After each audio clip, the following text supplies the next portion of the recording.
Praise the lord, హల్లెలూయా. పరిశుద్ధుడైన యేసుక్రీస్తు వారి నామంలో అందరికీ కూడా శుభాలు ప్రకటిస్తున్నాను. ప్రభు యొక్క కృపను బట్టి అందరూ కూడా క్షేమంగా ఉన్నారు అని తలంచుచున్నాను. దేవుని యొక్క వాక్యాన్ని మనం ఆలస్యం చేయకుండా చూద్దాము. ద్వితీయోపదేశ కాండము 2వ అధ్యాయము 7వ వచనము. నీ దేవుడైన యెహోవా నీకు తోడైయున్నాడు, నీకేమియూ తక్కువ కాదు. The Lord your God has been with you, and you have not lacked anything. Deuteronomy chapter 2 verse 7. ప్రభునందు ప్రియమైన సహోదరులారా, దేవుడు చాలా క్లియర్గా సెలవిస్తున్నాడు, నేను మీతో ఉన్నాను గనుక మీకేమీ కూడా తక్కువ కాదు అని. ఈరోజు దేవుడు నిన్నే బలపరుస్తున్నాడు. ఏ విషయంలో కూడా ఎప్పుడు నువ్వు లోటు చూడవు అని చెప్తున్నాడు. ఈరోజు నీకు వాగ్దానం చేస్తున్నాడు దేవుడు, నీకు ఏది కూడా తక్కువ కాదు అని చాలా క్లియర్గా ఆయన చెప్తున్నాడు. ఎందుకంటే మన దేవుడు సమృద్ధిని ఇవ్వగలిగిన దేవుడు, మన దేవుడు ఈ లోకాన్ని సృజించిన దేవుడు. హల్లెలూయా. ఈరోజున నీకు నీ పిల్లలకు ఏమీ లేదని బాధపడుతున్నావా? ఈరోజు నీ గర్భఫలం లేదు అని చింతిస్తున్నావా? నీకు ఉద్యోగం రాదు అని దిగులు పడుతున్నావా? నీకు ఆరోగ్యం లేదు అని బాధపడుతున్నావా? ఏం బాధపడకు, దేవుడు నీకు సమస్తాన్ని ఇవ్వబోతున్నాడు. ఆయన నీకు తోడై ఉన్నాడు గనుక నీకేది కూడా తక్కువ కాదు. హల్లెలూయా. కాబట్టి ధైర్యంతో జీవించు, బలముతో జీవించు. నా దేవుడు ఉన్నాడు, నాకు రక్షణగా ఉన్నాడు అనే విశ్వాసముతో జీవించు. ఈ మాటలు మనం చూస్తే ఇశ్రాయేలీలను ఐగుప్తు నుంచి విడిపించిన తర్వాత వారు కానానులో ప్రవేశించడానికి పట్టిన కాలం 40 సంవత్సరాలు, అక్షరాల 40 సంవత్సరాల. ఈ కాలంలో దేవుడు ఇశ్రాయేలీలకు ఏమీ కూడా తక్కువ చెయ్యలేదు. దేవుడు ఎప్పుడు కూడా వారిని విడిచిపెట్టలేదు.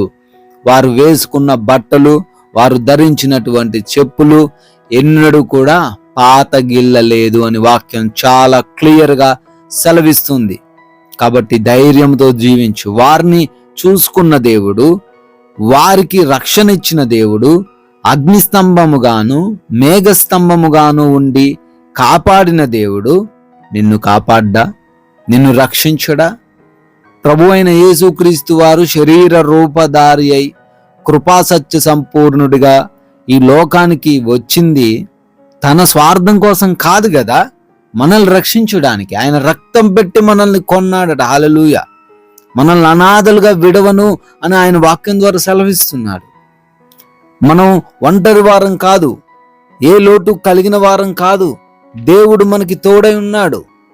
దేవుడు ఇశ్రాయేలీలను 1000 కిలోమీటర్లు ఏ లోటు లేకుండా నడిపించిన ప్రకారం వారికి కావలసినప్పుడు నీటినిచ్చిన దేవుడు, వారికి కావలసినప్పుడు ఆహారమునిచ్చిన దేవుడు నీకు కూడా ఇస్తాడు.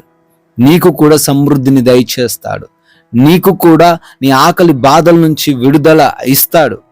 దేని వల్ల నువ్వు ఈరోజు బాధపడుతున్నావు? అనారోగ్యంగా ఉందని బాధపడుతున్నావా? కుటుంబం పోషించబడట్లేదు, సరైన ఉద్యోగం లేదండి, సరైన వ్యాపారం లేదండి అని దిగులు చెందుతున్నావా? దేవుడు నీకు వాగ్దానం చేస్తున్నాడు, నేను మిమ్మల్ని ఖచ్చితంగా పోషిస్తాను, ఏది కూడా తక్కువ కానియను అని దేవుడు చాలా సుస్పష్టంగా వాక్యం ద్వారా సెలవిస్తున్నాడు. ఏలియా విషయాన్ని మనం ఆలోచన చేయగలిగితే, ఏలియాకి దేవుడు కాకోలముల ద్వారా ఏం చేశాడట? ఆహారాన్ని పంపించాడు. హల్లెలూయా. దేవుడు విడిచిపెట్టలేదండి ఏలియాని. కరువు వచ్చింది కదా, నీ చావు నువ్వు చావని చెప్పి దేవుడు ఏ రోజు కూడా ఏలియాని విడిచిపెట్టలేదు. దేవుణ్ణి నమ్ముకున్నాడు గనుక, దేవుని యొక్క సువార్తను ప్రకటిస్తున్నాడు గనుక, దేవుని కొరకు జీవిస్తున్నాడు గనుక దేవునికి తెలుసు ఆయన బిడ్డల్ని ఎలా పోషించుకోవాలో, ఆయన బిడ్డల్ని ఎలా నడిపించుకోవాలో దేవునికి తెలుసు. ఈరోజు నీ గురించి దేవునికి తెలియదా? ఈరోజు నీ గురించి దేవుడు చూడట్లేదంటారా? నీ గురించి ఆలోచన చేయట్లేదు అంటున్నారా? ఖచ్చితంగా చేస్తున్నాడు. దేవుడు ఎన్నడూ కూడా నిన్ను మర్చిపోలేదు, విడిచిపెట్టలేదు. ఆయన నిన్ను జ్ఞాపకం చేసుకుంటూనే ఉన్నాడు. నీ భారం నా మీద మోపు, నిన్ను ఆదుకుంటానంటున్నాడు. నేను నిన్ను గురించి చింతిస్తున్నానంటున్నాడండి. హల్లెలూయా. మన గురించి బాధపడే వాళ్ళు బహుశా ఈ లోకంలో ఈ రోజున లేకపోవచ్చు. ఈరోజు నువ్వు కన్నీరు గారుస్తుంటే కార్చవలే కన్నీరు నీ ఇష్టం వచ్చినట్లు లేడు అని వదిలిసిపోయిన వాళ్ళు ఉండొచ్చు. నీ భర్త నిన్ను తృణీకరించవచ్చు, నీ భార్య నిన్ను తృణీకరించవచ్చు, నీ తల్లిదండ్రులు నిన్ను తృణీకరించవచ్చు. కానీ దేవుడు తెలియజేస్తున్నాడు, నిన్ను గూర్చి ఆయన చింతిస్తున్నాడట. హల్లెలూయా. కాబట్టి దేవుడు ఈ ఆదరణకరమైన మాటలు నీతోనే మాట్లాడుతున్నాడు. దేవుడు అంటున్నాడు, నిన్ను నేను జ్ఞాపకం చేసుకుంటాను, నీకే లోటు లేకుండా నేను చూసుకుంటాను, నువ్వు దేని గురించి చింతించకు, సమస్తము నా పైన భారం మోపు అంటున్నాడు. ప్రభువు కష్టాల్లో ఉన్న నీతో వాగ్దానం చేస్తున్నాడు, నిన్ను సమృద్ధిగా పోషిస్తానంటున్నాడు. దేని గురించి కూడా చింతపడకు సహోదరి సహోదరుడా. మనుషుల వైపు చూసి కంగారు పడకు, ఈ లోకం వైపు చూసి కంగారు పడకు. ఏదో జరిగిపోతుందని సొంత ఆలోచనలు, సొంత ఊహల చేత, అపవాది క్రియల చేత నువ్వు కృంగిపోకు. దేవుడి సహాయం నీకు ఖచ్చితంగా ఉంటుంది. ఆయన ఎప్పుడు కూడా నీతోనే ఉన్నాడు. ప్రార్థించుకుందాం. సజీవుడా, సర్వశక్తిమంతుడా, సర్వోన్నతుడా, కృపా సత్య సంపూర్ణుడా, స్తోత్రాలు వందనాలు చెల్లిస్తున్నాం ప్రభువా. అయా, ఈరోజు వాక్యం ద్వారా మాట్లాడారు. అవును తండ్రి, మిమ్మల్ని నమ్ముకున్న వారిని ఏ రోజు కూడా విడిచిపెట్టని దేవుడవు, ఏ రోజు కూడా ఎడబాయని దేవుడవు, రక్షించే దేవుడవు అని తండ్రి చాలా సుస్పష్టంగా మాట్లాడారు నాయన.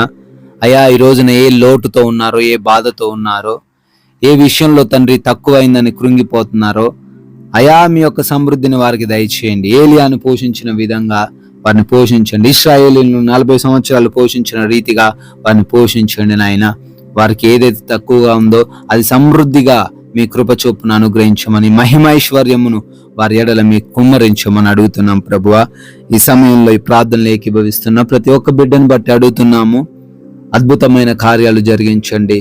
అయా, అనారోగ్యంతో ఉన్నారు తండ్రి, వారికి ఉన్న అనారోగ్య సమస్యలను తొలగించి సంపూర్ణ ఆరోగ్యము దయచేయండి. వారికి ఉన్న వ్యాధి బాధలను తీసివేయండి. భయంకరమైన రోగం నుంచి విడుదల అనుగ్రహించండి నాయన. సంపూర్ణ శక్తితో బలంతో వారిని నింపండి. అయా, అప్పుల్లో ఉన్నారు నాయన, ఆర్థికంగా అయా బాధలు అనుభవిస్తున్నారు, వారి అప్పుల నుంచి విడుదల దయచేయండి. ఆర్థికంగా వారిని స్థిరపరచండి, బలపరచండి నాయన. అశాంతితో జీవిస్తున్నారు, అశాంతికరమైన పరిస్థితులను తీసివేయండి. భార్యాభర్తల మధ్య గొడవలు, విభేదాలు ఉన్నాయి తండ్రి, వాటన్నిటిలో నుంచి విడుదల దయచేయండి. యవన బిడ్డలు తండ్రి మార్గం తప్పిపోతుండగా తండ్రి తల్లిదండ్రులు మొరబెడుతూ ప్రార్థిస్తున్నారు. యవన బిడ్డలకు మారు మనసు దయచేయండి. అయ్యా, ఈ రోజున పనులను దీవించండి, ప్రయత్నాలను దీవించండి ప్రభువా. ఉద్యోగ ప్రయత్నాలను ఆశీర్వదించండి. గర్భఫలం లేని ప్రతి బిడ్డకు గర్భఫలం దయచేయమని అడుగుతున్నాం తండ్రి. అయా, ప్రయాణాలను బట్టి కూడా అడుగుతున్నాం. చేస్తున్న ప్రయాణాల్లో మీరే తోడై ఉండండి, రక్షణ దయచేయండి. సురక్షితంగా గమ్యస్థానాలకు చేర్చబడే కృప అనుగ్రహించమని అడుగుతున్నాం. Yes Lord. అదే విధంగా ఈ రోజున తండ్రి ప్రతి బిడ్డకు మీరే తోడయండి, కాచి కాపాడమని యేసుక్రీస్తు వారి కృపగలిగిన నామంలో ఈ ప్రార్థనను అడిగి వేడుకుంటున్నాము తండ్రి. ఆమెన్.